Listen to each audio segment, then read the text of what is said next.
Mask by Jina Wallwork.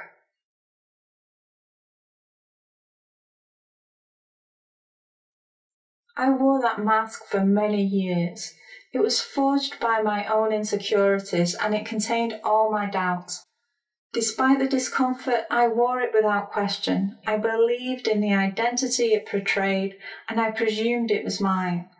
The mask displayed a smile and it created laughter in those I loved, but I was lost within the jokes and unable to speak with real depth.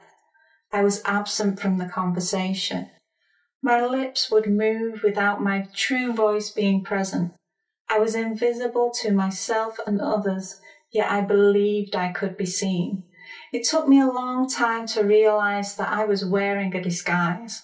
I began to fear that I didn't speak with depth because I had nothing of value to say, although I felt the weight of my own unspoken words.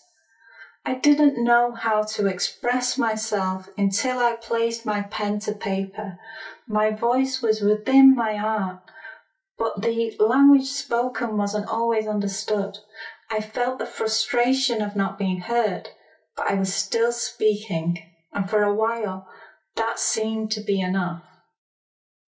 My expression needed to be refined. I needed to speak in a language based on words and not imagery. I needed to challenge a false perception that saw only my camouflage. Eventually, this mask needed to be discarded so I could become visible. The paper revealed a map to my true self. I was present within my creations, and freedom of expression became a way of life.